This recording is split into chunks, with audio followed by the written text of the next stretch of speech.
कांग्रेस पे जवाब दीजिए। सुरेंद्र जी जवाब दीजिए। कांग्रेस पार्टी रुक जाओ। हमारे जवाब राहुल गांधी जी आए थे, उन्होंने यहाँ पर अभी सेक्टर भैया हल्ला नहीं, शांत। उन्होंने किसान को पहली कलम से एमएसपी देने का वादा किया कि किसानों से मिले।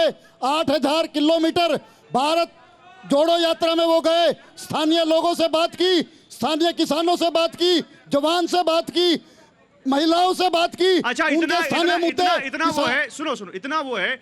अभी आपने कहा अग्निवीर ये कर देंगे वो कर देंगे, आपके हरियाणा के मैनिफेस्टो में तो अग्निवीर का जिक्र भी नहीं है। हरियाणा के मैनिफेस्टो में किसानों को एमएसपी देने का अग्निवीर पे पूछ रहा हूँ। अग्निवीर की जो खामियां हैं आपके मैनिफेस्टो में जिक्र क्यों नहीं उसका? हमारे मैनिफेस्टो में 7 इरादे पक्के वादे, वो मैनिफेस्टो हरियाणा के लिए है। जो अग्निवीर की तो फिर हरियाणा के मंच से नाम क्यों ले रहे हो? फिर हरियाणा के मंच से अग्निवीर का मुद्दा क्यों उठा रहे हो? अगर हरियाणा का मुद्दा नहीं है तो हरियाणा के चुनाव में अग्निवीर का जिक्र क्यों कर रहे हो? फिर अग्निवीर हमारे देश क्यों कर रहे हो? फिर हमारे हरियाणा के जवान सबसे ज्यादा अग्निवीर में शामिल होते हैं, सेना में भर्ती होते हैं। भारत की सेना में हरियाणा का हर चौथा आदमी है हरियाणा के। तो मैं वही तो पूछ रहा हूँ, तो फिर तो मैनिफेस्टो में होना चाहिए। सेंटर लेवल पे उठाया ना, तो सेंटर के चुनाव में होना चाहिए। फिर से सेंटर में भी था, स्टेट युवा तो नहीं, ये कोई जवाब नहीं हुआ। और भैया इधर रुक जाओ, उधर कुछ बोलना चाह रहे बाबूजी खड़े हो।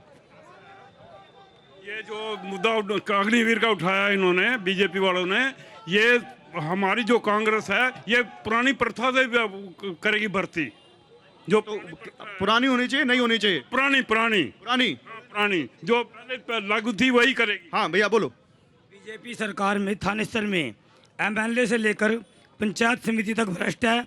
हम ब्लॉक समिति मेंबर हैं, हमारी 3 करोड़ से ऊपर ग्रांट आई थी। हमारे चेयरमैन साहब बीच में बैठे हैं, सारी को गबन कर लिया गया, कोई काम नहीं हुए। गबन हो गया बोल रहे हैं, गबन हो गया। हाँ भैया चेयरमैन साहब कहाँ है? ये चेयरमैन साहब बताइए, जवाब दीजिए। सबका साथ सबका विकास से 3 करोड़ 62 लाख रुपए आए और सभी 24 के 24 मेंबरों को दिए। जो सदन में नहीं आता उसको नहीं दिए।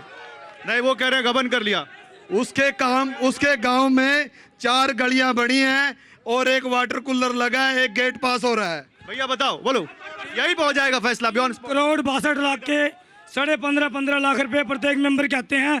3 गलियां में सारा खा के। आप कांग्रेस से हो और चेयरमैन साहब बीजेपी से हैं। आपने कांग्रेस वालों को नहीं दिए पैसे? बिल्कुल। अमीन में 4 गलियां बनी हैं, गेट पास हो रहा है, वाटर कूलर लगा है, कैंटर लगा, सबका टेंडर लगा हुआ है। गणेश जी देख लो, यही पे क्या हो रहा है? बीजेपी पे क्या आरोप लग रहा है? जी भाई साहब, यहाँ मैं 3 करोड़ में 4 गलियां बनती है, छोटी 3 करोड़ में 4 गलियां। एक मिनट, क्या 3? बैठो शांत सुन। गेट पास है ना, अपने फोटो लाने वास्ते बनाए ने, जेड़े आंदा गेट पास बनाए अपने पैसे, जो इन्होंने गेट पास बनाए उसमें भी पैसे कमाए। गेट पास में भी पैसे? गणेश जी जवाब दीजिए। देखिए भाई साहब, बात ये है, इस जवाब से पहले मैं एक बात का जवाब पहले देना चाहता हूँ कि वो भाई कह रहे थे कि शौचालय बनाए। मैं कहता हूं कि उनको, अरे वो छोड़िए, अभी इस पे जवाब दीजिए। दूसरी बात ये, भ्रष्टाचार की आप बात कर रहे हैं। हाँ। बात ये है कि आपने देखा एक प्रतिद्वंदी, चाहे उन्होंने साथ ही साथ जवाब दे दिया कि किसके यहाँ कितना पैसा लगा, कहाँ लगा। मैं वो नहीं पूछ रहा, मैं वो पूछ रहा हूँ ये भ्रष्टाचार और बीजेपी ने काम नहीं किया। देखो कुरुक्षेत्र तो वो धरती है ना जहाँ कृष्ण जी ने उपदेश दिया गीता का, कर्म करो फल की चिंता ना करो। कर्म हुआ है? यहाँ पर हुआ कर्म हुआ है? नहीं हुआ। सर पूछो, एलिवेटेड ट्रैक जो बना है ये आज से पहले कहा था जब कांग्रेस सरकार थी। ये तो रेलवे रोड 10 साल के, पिछले 10 साल हो गए बीजेपी की सरकार की देन है, हरियाणा सरकार की देन नहीं है ये जो ऐसा प्रोजेक्ट तो केंद्र में भी तो बीजेपी है। सर कुरुक्षेत्र के अंदर 5000 करोड़ रुपए आया, जो विकास कह रहे हैं। 10 मिनट की बरसात में विकास। पीछे वाले खड़े हो। सर भ्रष्टाचार का आलम यह है कि जो काम पहले कांग्रेस के समय 5000 में होता था ना, अब 50,000 में होता है। मतलब 5000 में होना चाहिए, आप ये कह रहे हो? 5000 में होना चाहिए? 5000 मतलब होता तो था ना। और आपको सुन के हैरानी होगी, एक मिनट, आपको सुन के हैरानी होगी कि 29 साल एक मेरे दोस्त की मैरिज को हो गए, उसको अपनी रजिस्ट्रेशन करवाने के लिए कमेटी के अंदर 13,000 रुपए रिश्वत देनी पड़ी। 13,000 रुपए रिश्वत देनी पड़ी। भैया हो गया, और कोई पीछे से? देखो बीजेपी पार्टी कहती है सबका साथ सबका विकास। लेकिन सबका साथ सबका विकास तो इन्होंने नारा तो लिया, लेकिन केवल अपना और अपना ही इन्होंने विकास किया है, अपने घर भरे हैं। मैं जेजेपी वाले, मेरे पास समय नहीं है, 30 सेकंड। सब बीजेपी कांग्रेस कह रहे हैं, आपका तो कोई नाम भी नहीं ले रहा, कैसे लड़ोगे चुनाव बताओ? चुनाव लड़ रहे हैं, अपने मुद्दों पे लड़ेंगे।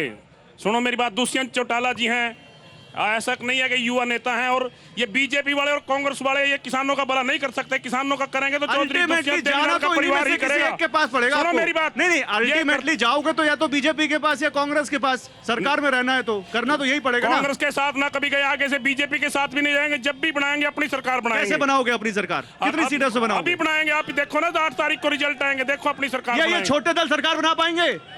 बना पाएंगे? हाँ जी। बना पाएंगे? क्या करो, बना पाएंगे? पिछली बार एक बोलता था 75 पार, एक बोलता था जमुना पार।